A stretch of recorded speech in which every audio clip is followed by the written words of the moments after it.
Maite, Víctor Hugo Hernández. Hola. Y Raúl Frías. Un gusto como siempre saludarles. Buenas tardes. Buenas tardes, Paco. Hola, Buenas tardes Paco. a todos. Pues vámonos rapidito porque hay muchos temas. Este tema, a ver, Raúl, y voy a iniciar contigo. ¿Qué pasa en Jalisco? ¿Sí? Balaceras, ya lo veníamos platicando desde hace algunas semanas, pero lo que pasó este fin de semana y esta mañana ponen al rojo vivo la situación de la inseguridad, de la violencia en Jalisco, Raúl. Hola Paco, ¿cómo estás? Maite, te saludo, Víctor. Bueno, a ver, sí hay momentos en los que pareciera que la delincuencia, los movimientos del crimen organizado se mueven en diferentes puntos de la ciudad, en donde se mueven con gran impunidad, donde arman grupos de personas armadas a cualquier hora, en cualquier punto de la ciudad, simplemente actúan impunemente. Sí, y yo creo que, digo, Jalisco está hoy en esta dinámica como han estado otros puntos de la República Mexicana, sí, lamentablemente, que están bajo el asedio de este tipo de datos.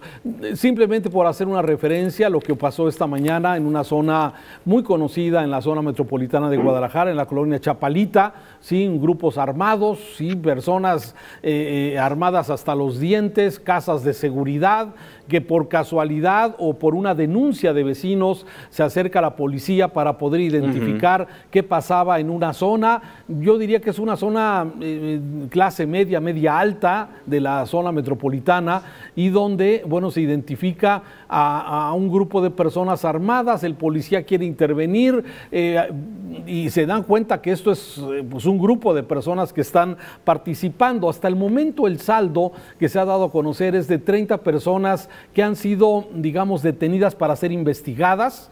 También se ha decomisado un gran armamento, fusiles de asalto, armas automáticas y todo lo que ya conocemos que sucede en esto. Y bueno, afortunadamente en este caso la policía logró la detención hasta el momento de este saldo. No conozco, no se sabe, la autoridad solamente ha dicho esto, pero vienen, como tú bien lo dices, Paco, aunado una serie de eventos que han venido ocurriendo en las últimas horas. Ayer, por ejemplo, el sábado concretamente, una familia fue asesinada en el periférico. Sí, en el periférico, cuando circulaba en su camioneta de lujo. Resulta que es hermano de un cantante de grupo, pues, Alfredo Olivas, grupera, así es, muy conocido. Y bueno, pues el hermano, la esposa y un bebé de 1 año 8 meses muere en este ataque, ¿no? La muchacha, la nana y otra niña quedan ahí a un lado de la camioneta, simplemente con algunas lesiones leves afortunadamente, pero han venido sucediendo una serie de eventos como son los secuestros de grupos de personas. Estamos hablando de secuestros en donde hay 5, 6 o 7 personas de diversos grupos que también han sido levantados y se los llevan a un lugar que se desconoce, no se sabe, y de repente ante la presión pública son liberados. Y esto, si te vas un poco más atrás, también tenemos estas balaceras impunes donde en zonas residenciales, zonas muy vigiladas, pues estos hombres con armamento de asalto llegan, se llevan a un comensal de un restaurante, hay una balacera previa, en fin, y todo esto que ha venido sucediendo y que es un reflejo lamentablemente de lo que se ha señalado, pues de que hay grupos criminales que se mueven impunemente en la ciudad, Paco. Y agregado a eso el tema de la lucha por el poder en ciertas localidades. Y me refiero a esto porque lo de ayer, lo del sábado concretamente, del hermano de Alfredo Olivas, tiene aparentemente relación con lo que pasó en Caborca, Sonora, ¿sí? Si no tengo mal el dato, es anoche, en donde fallecen hay 8 muertos en una balacera entre civiles y militares, y en el que todo indica que tenía que ver con el Chapo Alfredo. El Chapo Alfredo. Sí, a ver. Sí. Dime, Raúl. Sí, a ver, sí. A ver, déjame hacer alguna precisión en este sentido. Todavía no hay ninguna autoridad que haga esta liga, pero lo que sí sabemos es que este cantante y su familia que viven en el sur de Sonora, sí han tenido y han sido señalados y ha habido ya otros homicidios alrededor de este tema. Desconozco si los muertos de Caborca tienen algo que ver exactamente con este hecho, pero bueno, es evidente que Sonora, como Jalisco, como Guanajuato, como Guerrero y como otras entidades de la República Mexicana están sufriendo constantemente de este tipo de violencia, de grupos criminales que se mueven impunemente a cualquier hora del día, en cualquier momento, y bueno, pues es raro que de alguna forma haya resultados. A mí me parece sí, que hay muchos criminales, ya lo decía el titular de la Unidad de Inteligencia Financiera, Paco, para terminar con mi comentario, ¿sí? Hay 19 grupos criminales que se mueven en el país, y algunos más chiquitos y otros más grandotes. Y de esto, de alguna forma, pues ha habido algunos operativos, pero no suficientes para de alguna forma inhibir la actividad de estos grupos. Bueno, de entrada, el conocer el número de grupos criminales que operan en el país, pues no nos da un alivio, y nos habla de lo que tú acabas de mencionar, y le pregunto a Maite Noriega, ¿no hay estrategia para este tema? Pues no la hay, porque además tampoco hemos visto que se le haga un llamado. Uy, tenemos ahí problemas técnicos. Sí, te escucho, Maite. Sí, decía que tampoco ha habido un llamado a las mamacitas de estos señores delincuentes, como propuso el presidente, para que se porten bien. No hay nada, no hay ninguna estrategia, es la estrategia de dejar hacer y dejar pasar, tomando en cuenta que la ilegalidad y la impunidad lo único que hacen es empobrecer a los países. Se acaba de dar a conocer la encuesta nacional de seguridad pública urbana, la dio a conocer el INEGI, y en esta encuesta habla de que el 66.4% de las personas del universo encuestado se siente inseguro en su propia ciudad, y habla de las ciudades más inseguras o con una mayor percepción de inseguridad: Fresnillo, Ecatepec de Morelos, Cuernavaca, la alcaldía Gustavo Madero, Uruapan y por supuesto Guadalajara. El 78% de las personas tiene miedo en los cajeros, el 71% en el transporte público, el 63% en los bancos y el 59% en las calles. Y si extendemos la violencia, nos damos cuenta que, de acuerdo con algunos datos que se dieron a conocer hoy, marzo es el mes con la mayor violencia política en la historia de nuestro país. Sí, ahora que hablas tú de datos, me parece importante mencionar y recapitular un poco lo que platicábamos justamente la semana pasada y lo hicimos en Voto por México, el tema de la violencia política, porque todo va terminando en una relación, en el mismo frasco, si me lo permiten esta expresión. Y hablábamos de que mientras tú mencionas lo del INEGI, yo te voy a decir que, de acuerdo a lo que mencionó este fin de semana la secretaria de Seguridad Ciudadana, Rosa Isela Rodríguez, hay 11 entidades del país en donde existe el mayor riesgo de violencia política. Y hablamos, sí, como bien mencionas, Morelos, Guerrero, Michoacán, Oaxaca, Veracruz, Sinaloa, Jalisco, Guanajuato, Baja California, San Luis Potosí y Zacatecas. Víctor Hugo, ya hemos hablado del tema de la violencia política, estamos a poquito más de mes y medio de la jornada electoral y la situación no ha mejorado un ápice. Violencia política, violencia social, violencia delictiva, como que todo va entrelazado y entreverado, y bueno, la percepción que nos queda es de que estamos a merced de la delincuencia organizada en muchos sentidos y en muchas partes del país. Ya lo decían en Estados Unidos, por lo menos el 30% del territorio nacional estaría en manos del crimen organizado, donde mandan, deciden y señalan. Pero nos damos cuenta que no solo es el 30%, no sé si es el dato que da el Departamento de Estado allá en los Estados Unidos, sino también nos damos cuenta de que el crimen existe prácticamente en todo el país soterrado. Las autoridades nos dicen que lo tienen controlado, pero más bien yo pensaría que se trata de lo que luego se llama paz narca o paz delincuencial, ¿no? Donde son los delincuentes los que establecen sus propias áreas de desarrollo. ¿Quién tiene controlado a quién? Quien tienen controlado, operan cuando quieren, se van cuando sienten que ya es necesario irse, y ahí sí, y ahí vamos. Jalisco, me da mucha tristeza lo que ocurre en Jalisco. Decía Raúl hace un momento, en los últimos meses lo que ha estado ocurriendo, pero yo diría más atrás, ¿no? En los últimos años, tal vez el último más sonado fue el caso del exgobernador Aristóteles en enero, ¿no? Si mal no recuerdo, y de ahí se desencadenó una serie de eventos que deben de tener relación, sin contar secuestros de empresarios y asesinatos. Yo recuerdo que Jalisco era por sí una región hermosísima, allá en la década de los, Raúl me corregirá, en la década de los 70, cuando el narco emigró de Sinaloa, si mal no recuerdo, para asentar su aposento, porque ahí es donde descansaban los narcos más pudientes y más poderosos, en Jalisco, y había una paz narca, hasta que, bueno, como pasa, ¿no? Todo se descompuso, y a partir de entonces, pues Jalisco no ha podido ver la paz desde esos tiempos. ¿Por qué se descompuso, Raúl? Bueno, a ver, yo no soy experto en temas de seguridad. De hecho, el tema del crimen organizado es un tema complejo de entender, sobre cómo se mueven exactamente, ¿no? Pero aquí hay un factor a partir de la muerte, del asesinato de un señor que se llamaba Coronel, se apellidaba Coronel, que es precisamente tío de la esposa del Chapo Guzmán. Este hombre era de alguna forma el que tenía...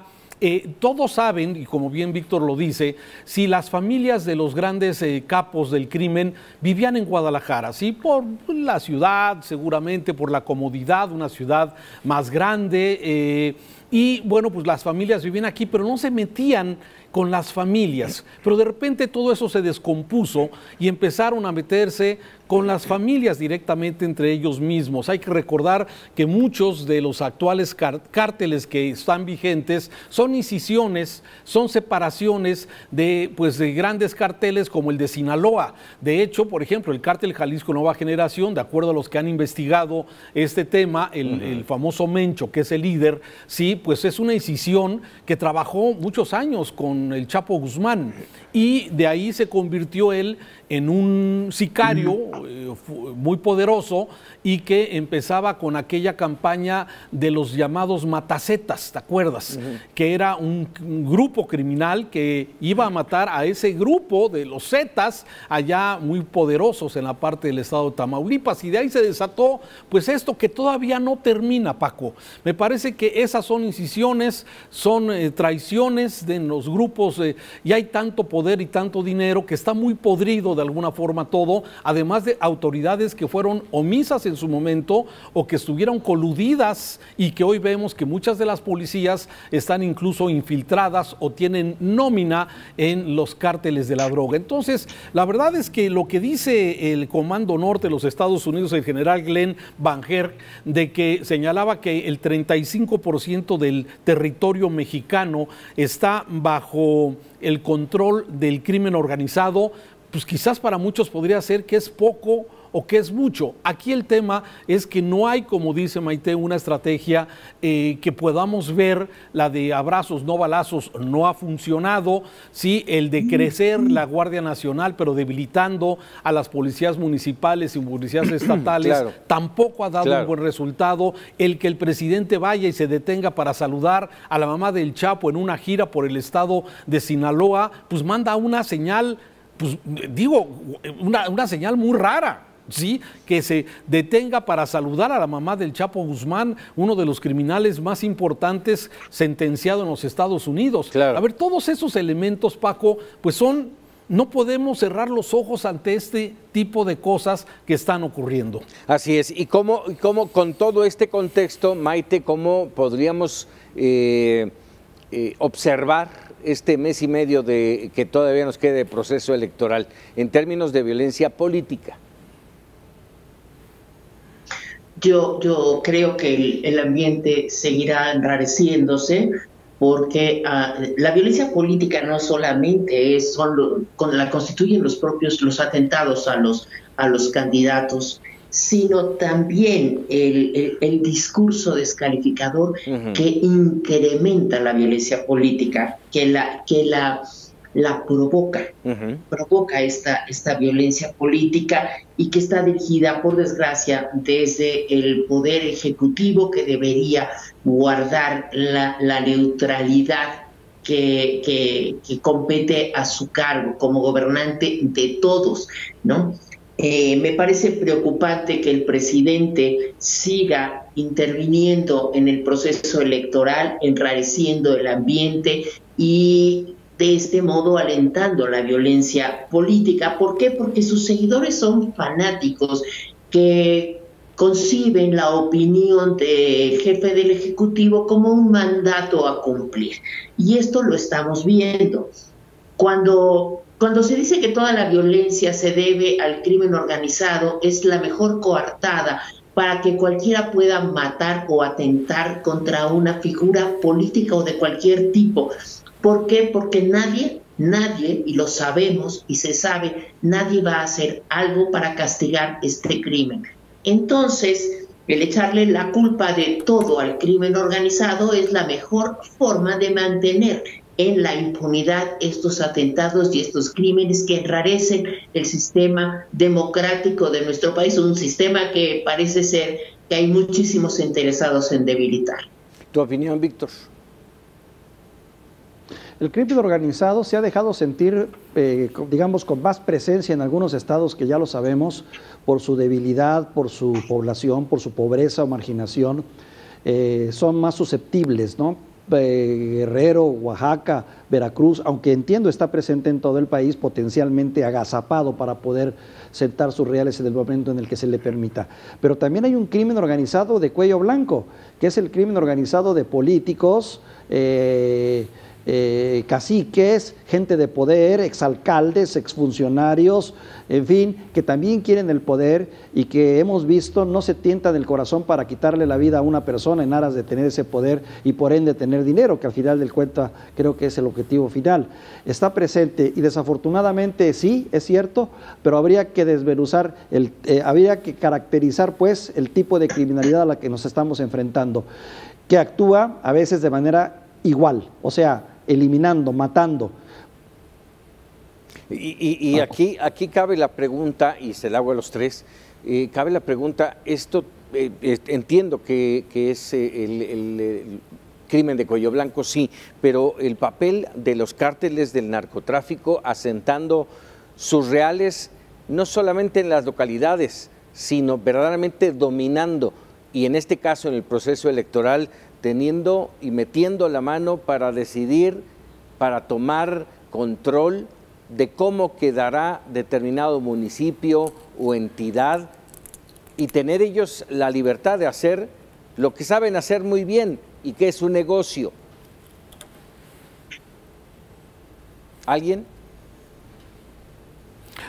A ver, plata o plomo, Paco. O sea, ese es exactamente el dilema al que seguramente se encuentran muchos políticos, ¿sí? Y por eso muchos de ellos, bueno, entregan la plaza para que la mafia pues ponga al director de la policía, que eso es común, eso se sabe, eso es conocido. Muchas policías municipales están tomadas. A ver, a los criminales tampoco les interesa que una ciudad o una plaza esté completamente caliente, como ellos le llaman, ¿sí? A ellos les gusta tener el control, que haya poco ruido, que no haya mucho escándalo, que no haya muertos, que no haya robos. Eso es lo que de alguna forma pues buscaría un cártel que de alguna forma tiene un negocio muy, muy millonario y que de alguna forma no les interesa tampoco esto. Sin embargo, el negocio del crimen y de las drogas es tan grande, tan jugoso, que por eso se están dando estas matanzas de alguna forma que, bien lo dices, hay que diferenciar bien entre esta guerra que hay entre los diferentes carteles del crimen en el país y los otros que de alguna forma se convierten, como bien Maite dice, pues pueden convertirse en homicidios que como entran en este marco del crimen organizado, pues ni se investigan. Sí, porque en este país pareciera que es tan fácil asesinar a una persona, matar porque no hay consecuencias, porque no hay capacidad de investigación, porque aquí alguien muere y simplemente se va a archivar esa muerte como una de la venganza o vendetta entre los criminales. Y eso es una desgracia doble, precisamente para una ciudad, para un pueblo, para nuestro país, que se esté dando precisamente esto de alguna forma que estás comentando. Y sí, me parece que muchas autoridades han sido omisas o están coludidas o simplemente plata o plomo. Sí, esta parte me quedé con ruido cuando dijiste falta de capacidad. ¿Es falta de capacidad o de intención de acción? ¿Sí? Son omisas, como tú bien lo mencionabas, Raúl. Maite, tu opinión. Sí, falta capacidad, pero también lo que pasa es que se ha argumentado que la mejor forma de combatir al crimen organizado era incrementando el número de policías armados. Y el problema no radica solamente ahí, sino que, y lo hemos repetido en estos programas, es que tampoco se ha reformado el Poder Judicial, no se ha empoderado, no tenemos jueces suficientes para atender las detenciones y darle un castigo proporcional a cada uno de los delincuentes. Mientras sigas apostándole al número de efectivos que los tienes en la frontera sur deteniendo a los migrantes y en algunas otras actividades como administrando aduanas, que es muy importante, cosas de ese tipo, no tendrás la posibilidad de plantear una estrategia consecuente, reiterada, sistemática que te lleve al éxito. Y por otra parte, tienes un sistema judicial en el que no tienes jueces suficientes para analizar cada uno de los casos, y por eso se habla de las puertas giratorias, ¿no? Entran por un lado y salen por el otro. Así es, sin duda. Para cerrar este tema, Víctor Hugo. Es un poco de todo, falta de capacidad, es cierto, falta de capacitación en los policías, cierta omisión o mucha por parte de los gobernadores que hemos insistido. La solución al problema de la seguridad, lo hemos visto, no es una cuestión de poner más soldados, más policías o comprar más armamento o más patrullas, es un todo que se tiene que atacar simultáneamente, desde los factores que de su primer orden lo generan, como podría ser la pobreza, hasta otros más elaborados y complicados que implica capacitación de policías. Lo vimos en Tulum, lo vimos en Cancún, cómo era posible que policías que están en uno de los lugares de más prestigio a nivel mundial, con sueldos de 7,000, 8,000 pesos operando. Bueno, eso te habla del problema estructural que tenemos, no solo en Cancún, sino en gran parte del país. Falta de capacitación, falta de coordinación entre los cuerpos policíacos, porque también no muy se ponen de acuerdo lo que es la Guardia Nacional con las policías locales en muchos sentidos, y a veces unos les ocultan información a otros, u otros prefieren trabajar solos. Los gobernadores que en cierto tipo de crímenes, como ya lo hemos visto, de alto impacto, sobre todo lo que tiene que ver con crimen organizado, pues le dejan la responsabilidad al gobierno federal para que sea él el que lo ataque. En fin, es un todo que habría que atacarlo de manera conjunta, y desgraciadamente, pues sí, incapacidad, omisión, falta de recursos, ahí está. Sí, y una inseguridad que va, déjame decirles, galopante, y nos tiene atorados en todo el país. Vamos a hacer una muy breve pausa y regresamos con más temas para opinar.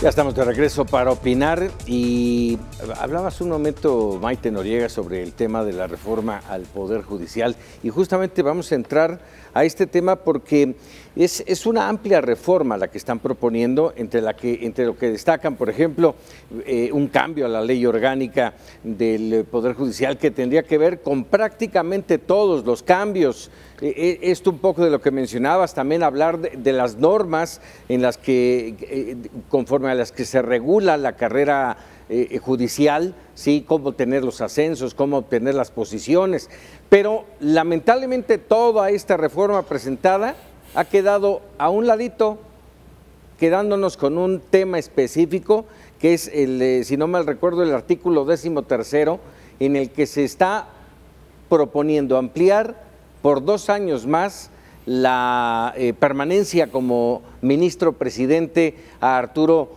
Saldívar. Esto ha generado, bueno, evidentemente una multitud, un caudal de opiniones, sobre todo contrarias a esa ampliación. ¿Por qué? ¿Por qué darle 2 años más? Y ha dicho el presidente, porque nos va a garantizar la presencia de Arturo Saldívar, nos va a garantizar que los cambios que se están proponiendo se lleven a cabo. ¿Por qué? ¿Qué nos garantiza que Arturo Saldívar sea eso justamente, Víctor Hugo? Bueno, entiendo que no es fácil esta decisión en muchos sentidos, pero a favor de esta decisión, que sí es cierto, es controvertida y polémica y mueve mucho a la discusión y tiene una lectura que se las haré saber en un momento más, tiene que ver también con la probidad de este funcionario. Arturo Saldívar, con todo y lo que se diga, no sé, es un hombre probo, es un hombre de respeto, ha respetado las leyes, ha respetado el sistema. Yo no le conozco escándalos, ni mucho menos. Creo que ha sido un hombre proactivo, un hombre que ha tenido defensas muy interesantes también y que ha demostrado cierto nivel de independencia. Pero eso es un punto a su favor, claro. Sí. Pero después de todo esto que acaba de decir que coincido, pero bueno, pues en su contra el beso, el abrazo, la manzana envenenada o el beso del diablo, como lo quieras ver, porque finalmente esta iniciativa, que aunque viene de un partido y de un legislador, de un senador en este caso, indudablemente trae la bendición del presidente. Y en este momento ese hecho le da una lectura terrible al nombramiento de este ministro, que lo pone en una disyuntiva también francamente difícil. Sobre todo su silencio. O quedo bien con el presidente y me peleo con la sociedad, o quedo bien con mi sociedad, respeto los valores, respeto la ética y le digo no y le doy la espalda al presidente. En fin, no debe tener días fáciles el señor Saldívar en estos momentos. A la hora que quieran participar Maite y Raúl, interrumpan si es necesario. A ver, aquí mi pregunta es, lo más terrible es su silencio. Su silencio, y recuerdo... Sí, por supuesto. Recuerdo cuando fue el caso de Bonilla en Baja California, que proponía más años a su gubernatura. Uno de los primeros en salir a decir no fue Arturo Saldívar. Y hoy el silencio reina. Magda. Sí, a mí me llama mucho la atención. Déjenme decir algo. Sí. No, perdón, nada más para aclarar. Es un silencio también, digamos, hasta cierto punto medido, porque finalmente esto es una propuesta, todavía no llega a su etapa final. Tendrá que ser primero pasar a la Cámara de Diputados, donde es muy posible que ahí sea rechazada. Al final? Y bueno, ya después al final diríamos, bueno, pues si ya pasó esto, tomo una postura. Finalmente es política también, Paco. Maite. No, pero hay que entender una cosa. El presidente de la Suprema Corte de Justicia de la Nación debe guardar el respeto a la constitucionalidad de todas las leyes que se adopten. Por lo tanto, en su carácter de poder independiente, podría salir y decir: la aplicación del artículo 13 transitorio de una ley secundaria a la ley orgánica del Poder Judicial de la Federación es inconstitucional. Y con esto manda un mensaje muy claro a los diputados para que no pierdan tiempo en argumentaciones estériles, fatuas y estultas. Él, como garante de la constitucionalidad en este país, debería pronunciarse, porque además se trata de el presidente de un poder independiente. Sí, además estamos hablando, tú hablaste de un artículo, yo y me refiero a otro, al 98 de la Constitución Política, que a la letra dice muy brevemente: cada 4 años el Pleno elegirá de entre sus miembros al presidente de la Suprema Corte de Justicia de la Nación, el cual no podrá ser reelecto para el periodo inmediato posterior. Hasta ahí me quedo con la lectura de este artículo, y vamos, ahí tendría que ser, porque hay que hacer mención, casi prácticamente todos los funcionarios al tomar posesión de sus cargos, lo primero que tienen que hacer es prometer guardar y hacer guardar lo que dice la Constitución, Raúl. Ruidoso el silencio, sí, como ya se ha dicho por ahí en algunas de las columnas en este tema de Arturo Saldívar. A mí me parece que lo que dice Maite, a ver, está clarísimo, ¿se respeta la Constitución o no se respeta? Sí, y aquí no hay vuelta de hoja, no es al gusto, no es al que quieras, que ese es exactamente este debate que de alguna forma se ha levantado, porque el presidente de alguna forma lo deja ver como una posibilidad de que sea constitucional, dice, y entonces, bueno, si los diputados, dice el presidente, dicen que no es constitucional, pues yo no me meto. Pero a ver, la señal es clarísima. Me parece que lo que estamos viendo es simplemente el seguir acotando a organismos, a poderes, ¿sí? Para de alguna forma, pues de alguna forma consolidar lo que él ha llamado esta transformación. A ver, lo que dijo hoy en la mañana realmente me parece que es preocupante. Me parece preocupante porque el sentido de este artículo que en una forma tramposa, mañosa, el Partido Verde, que siempre lo ha hecho de esa forma, se presta de alguna forma a meter este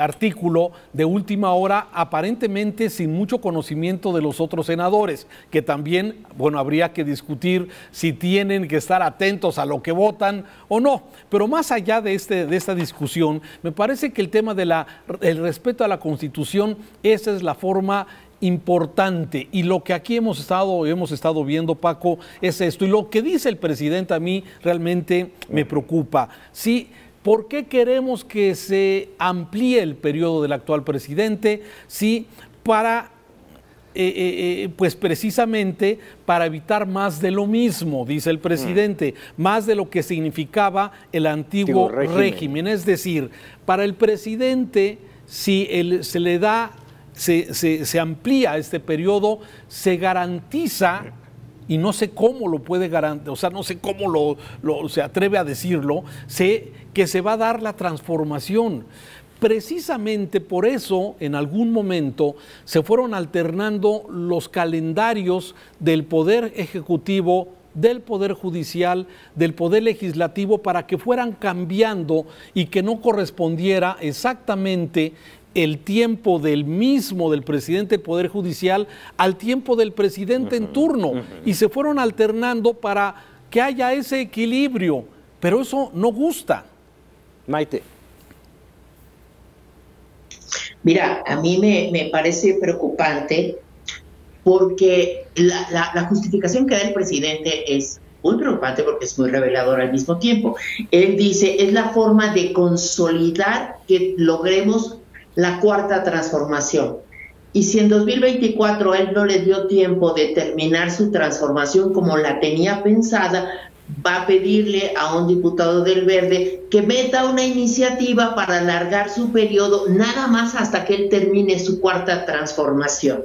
Yo creo que hay que saber leer entre líneas y hay que entender que esto nada más es para medirle el agua a los camotes. A mí me parece preocupante por eso y no me parecería nada extraño porque ya vimos cuál es la catadura moral de los representantes del partido en el poder. Bueno, él mencionó, va a ayudar a que se moralice el Poder Judicial, o sea, aún con Arturo Saldívar como presidente, no es moral. Dice, no se nos va a volver a presentar una oportunidad así. Y rápidamente le doy lectura a un fragmentito de lo que leí hoy de la columna de Denise Dresser. Dice, llegó el momento de definirse, o está con AMLO o con la Constitución, o se arrodilla para demostrar fidelidad, o se pone de pie para defender la legalidad. Hablando evidentemente de Arturo Saldívar. Víctor. Bueno, más bien el dicho dice, ¿no? A veces más vale malo por conocido que bueno por conocer. Y sí, siempre habrá el riesgo de tener un nuevo personaje, un nuevo ministro que no reúna los requisitos, las características, o sea, complicado. Hay que recordar que también este aparato ha sido capturado muchas veces. La figura de Medina Mora, acuérdense ustedes, o los escándalos de Genaro Góngora también, entre otros, ¿no? O sea, nunca habrá garantía de que el que venga va a ser mejor, eso está claro. Ni el que esté tampoco, ¿no? Y leo tal cual, Sí, claro, y leo lo que él decía. Yo entiendo que no, cuando le preguntan si era o no constitucional, dice el presidente. Yo entiendo que no, que es constitucional, dice. Que no es constitucional, pues eso lo va a decidir la Cámara de Diputados. Y esto me lleva a una reflexión. Solo en este espacio hemos dicho no menos de 15 veces, como dice el señor presidente. Y a mí me llama mucho la atención, porque de alguna manera el presidente sigue presente en nuestra agenda, sigue siendo motivo de discusión, sigue siendo motivo de análisis. Y yo pregunto, ¿no tendrá esto algo que ver con el próximo proceso electoral del 6 de junio, donde de alguna manera yo, si no estoy en la boleta, estoy en la presencia? Ahí lo pongo en la mesa nada más, porque les voy a decir una cuestión, ustedes lo saben más que yo, el señor presidente sabe jugar en 3 y hasta 4 bandas, y no me extrañaría que esta cuestión fuera también parte de ese gran, ahora sí como hablábamos la vez pasada, ¿no?, de estos grandes montajes que llevan hacia una dirección. A ver, Raúl, querías comentar algo y te hago también la pregunta. Entonces, ¿qué habrá de fondo en esta serie de decisiones? Pues no es la primera, tal vez es una de las más, de las que simbra más esta situación. ¿Qué hay de fondo? Yo quisiera que fuera como Víctor lo dice, que fuera simplemente una estrategia electoral para seguir hablando de él, todo el mundo seguimos hablando del tema. El asunto es que hay modificaciones reales. Sí, esto que propone es una modificación real que puede cambiar el escenario y donde el presidente quiera incondicionales, que eso es lo que llama la atención, incondicionales desde este momento para 2 años más, del 22 Raúl, al 24, y quiere que el presidente del Poder, Judicial, Raúl, sí, debería de salir y decir, oiga, a ver, presidente, esto no lo podemos aceptar porque es de alguna forma anticonstitucional. Inconstitucional. Pero dejarlo correr, es una modificación para seguir es una sola modificación la que está causando la controversia, Raúl. No le han entrado a la reforma, que son realmente efectivas. Pero la reforma en sí, cada una de ellas, yo consideraría es un gran acierto. No vamos a poner en tela de duda eso. Yo creo que sí hacía falta una reforma de este calado en el poder judicial. Lo hemos que tenemos comentado, un prietito en el arroz, bueno, pues sí. El cómo se escogen a los jueces, el que tengamos de alguna forma jueces mejor preparados, más blindados, todo eso que incluye la reforma que presentaron, me parece correcto, me parece adecuado como ya se mencionó. Pero el meterle este gancho, el meterle este asunto, tiene otro carácter, Víctor, ¿sí? Me parece que tiene un carácter completamente con otro interés, o sea, que contraviene lo dicho por el presidente, y por eso me gustó mucho hoy la columna de Jorge Cepeda, donde mencionaba que se está enfrentando el López Obrador, que ofrece una transformación moral, nada por encima de la ley, todo de alguna forma para moralizar el Poder Judicial, y por otro lado, el candidato, el hombre que manda al diablo las instituciones y que quiere imponer con un aire totalitario, autoritario, que de alguna forma quiere instituciones a modo. O sea, esas son exactamente los temas a los que estamos observando que está trabajando y que vemos en esta coyuntura. Pareciera como que es algo bueno, una modificación, una reforma al Poder Judicial, que lo valoramos, pero por otro lado, ahí te va este articulito, pues para que 2 años más que nos garantice, y eso es lo que me parece de mayor riesgo, que está dando por un hecho que Arturo Saldívar, el presidente del Poder Judicial, pues es un hombre a modo de lo que quiere el presidente López Obrador. Sí, que justamente lo señalo, y justamente de la columna de Cepeda Patterson, que no lo hemos dicho aquí, no una sola vez, sino muchas otras, y el mismo Cepeda así lo ha manejado. Él es, él está con la Cuarta Transformación, simpatizante. Pero finalmente dice, lo ha dicho. Y finalmente dice, en plata pura, para tener un jefe del Poder Judicial cómodo para los proyectos que busca el presidente y pasan por tribunales. Y lo está diciendo Cepeda Patterson. Maite. Estoy totalmente de acuerdo. Me parece preocupante darle demasiado poder.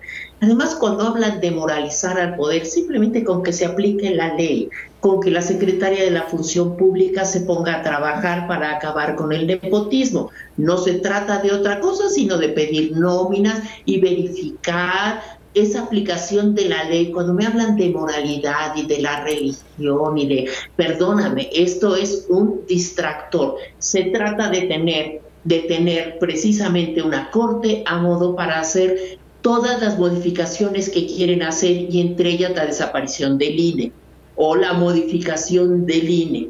Incluso debo decirte que si leías a Pablo Gómez, verías que Pablo Gómez, que ha sido un hombre de izquierda, ese sí de izquierda de toda la vida, está en contra de esta modificación. Dice que no va a pasar. Inconstitucional a todas luces. Dice que no va a pasar. Entonces, a mí me perdona, pero vaya, lo que estamos discutiendo es una cosa de suma gravedad por las implicaciones que tiene, porque no sabemos si es solamente lanzar algo para ver cómo reacciona la gente y ver si nos podemos aventurar en otras cosas.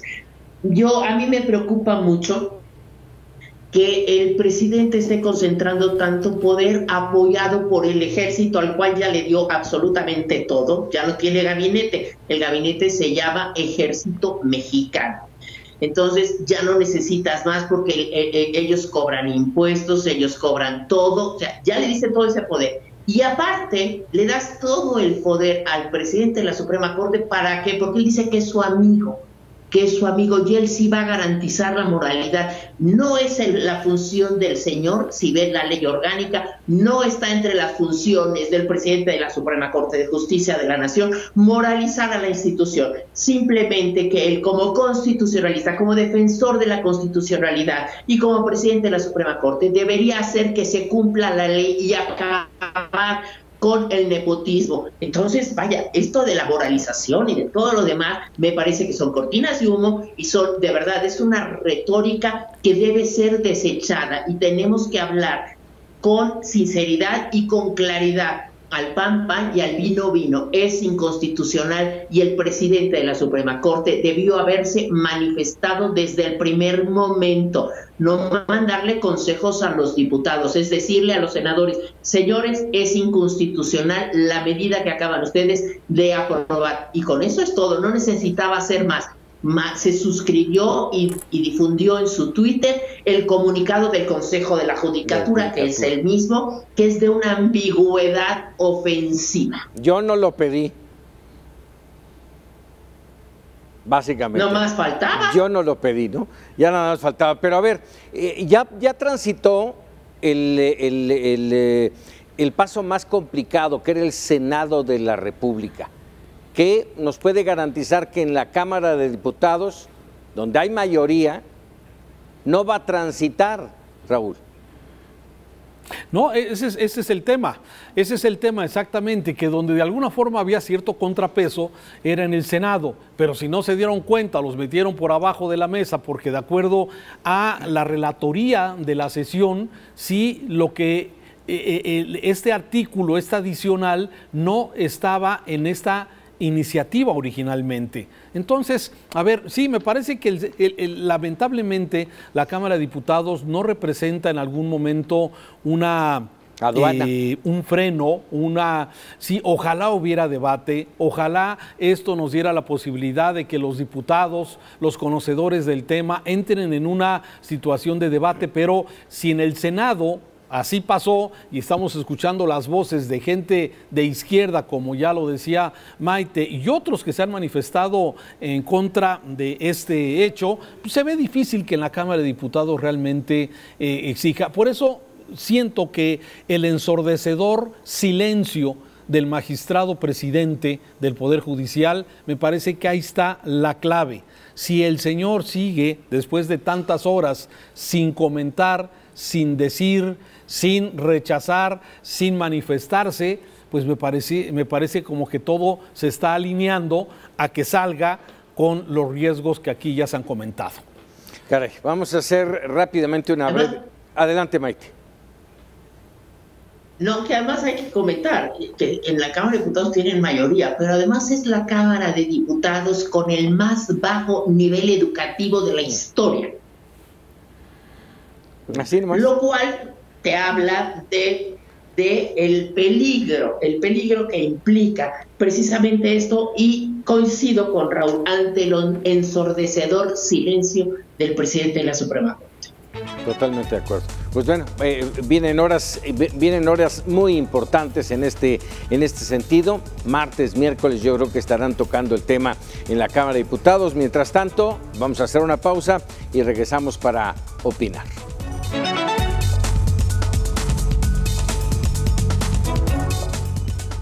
Ya estamos de regreso rápidamente con otro tema interesante, sin duda. El Senado ya lo aprobó y por ende nosotros, usted, yo, todos tendremos que entregar al gobierno nuestros datos biométricos.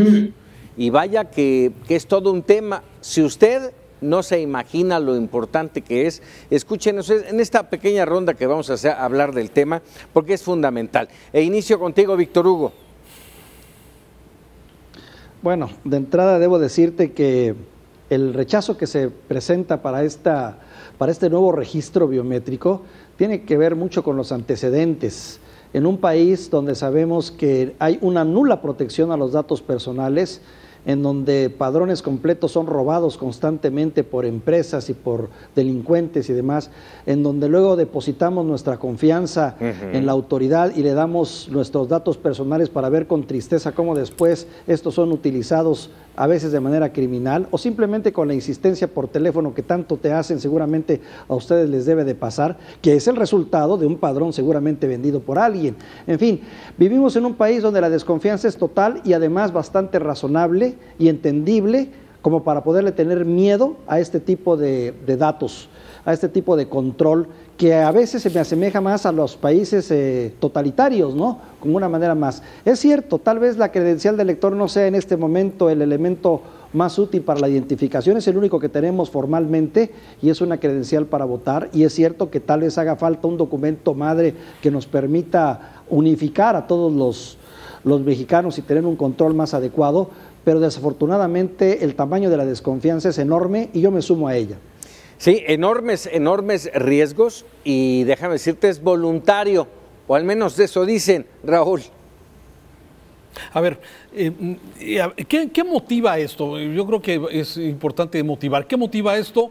Lo motiva precisamente las extorsiones continuas que hay a través de los teléfonos celulares. Ahora, a diferencia de muchos países, en México tú vas a un Oxxo y compras un celular, ¿sí? Y de esta forma es tan fácil. Nadie tiene un registro de nada. Eso me parece que sí se tiene que acotar y buscar la forma en que los celulares se sepa quién los tiene.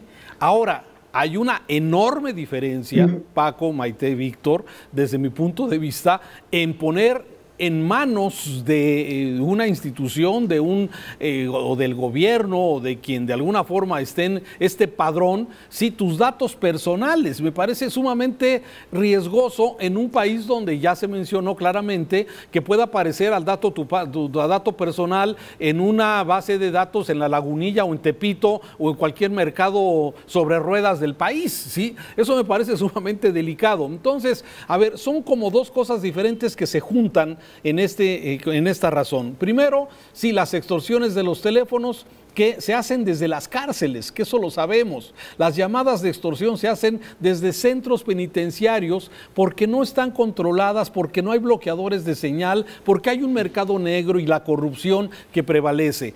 En ese escenario me parece de alto riesgo para nuestro país el que tus datos personales, el color de tus ojos, tu tono de voz, las huellas dactilares y todo lo que de alguna forma se está planeando en este padrón quede en manos de alguien en un país donde lamentablemente no hay seguridad para resguardar tus datos. Me parece de alto riesgo, me parece que no buscaría yo una forma exacta igual como lo que se está planteando, ¿no? Pero, y bueno, y decía yo esto de que es voluntario, porque sí, es voluntario, pero si no das tus datos, te quedas sin línea telefónica. Si te roban el celular, ojo, y cometen algún delito con ese teléfono, el culpable serás tú, Maite. Sí, es muy grave, además de que es inconstitucional. Otro más. La Constitución mexicana garantiza los derechos humanos de los ciudadanos. Y entre los derechos humanos está el derecho a la intimidad y el derecho a la privacidad.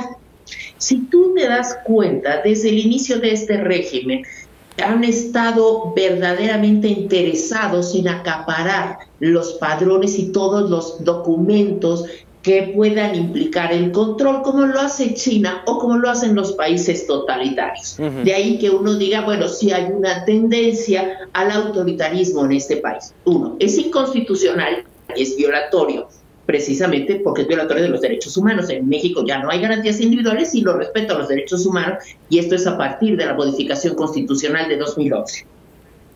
Además, es tramposa y mentirosa la motivación para hacer este registro, porque dicen que es para el control de la criminalidad. A ver, yo me pregunto, ¿de verdad creen que los criminales van a Telcel o van a cualquier otra empresa o van a Movistar o van a cualquiera a comprar su teléfono y van a comprar ahí su chip? Si está el mercado negro inundado, controlen las cárceles, denle seguimiento a las cosas de extorsión. Cuando uno ve lo poco que se investiga, normalmente detrás de las extorsiones hay policías. Si tú les das además este padrón, por supuesto que las extorsiones van a crecer. Hay otro factor que es importante, que se dice que quien va a resguardar este padrón es el Instituto Federal de Telecomunicaciones, que ya dijo que no tiene interés, no tiene presupuesto y no tiene la tecnología para garantizar la preservación de estos datos, ni la capacidad. ¿A qué estamos jugando? ¿De verdad creen que tenemos las rodillas al revés? Me parece muy preocupante todo esto. Preocupante, y ahí nos vamos a quedar con la intención de que usted que nos escucha se entere, le meta más a la información y se entere de lo que representa esta situación para los intereses de cada uno de nosotros. Vámonos rápidamente con los memerables.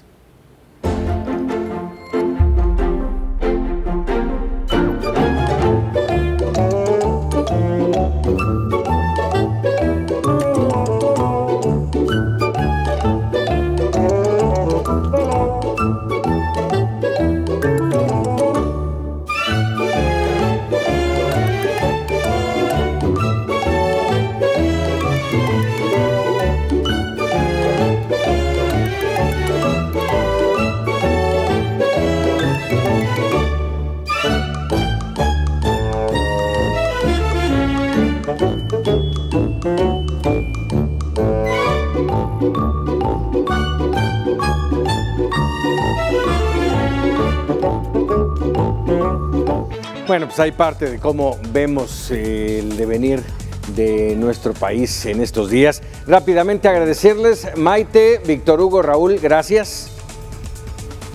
Gracias a ti, Paco, gracias a la audiencia. Gracias, efectivamente, gracias a la audiencia que nos permite llegar con nuestro análisis, nuestra opinión, el debate, y usted se quede con la mejor decisión.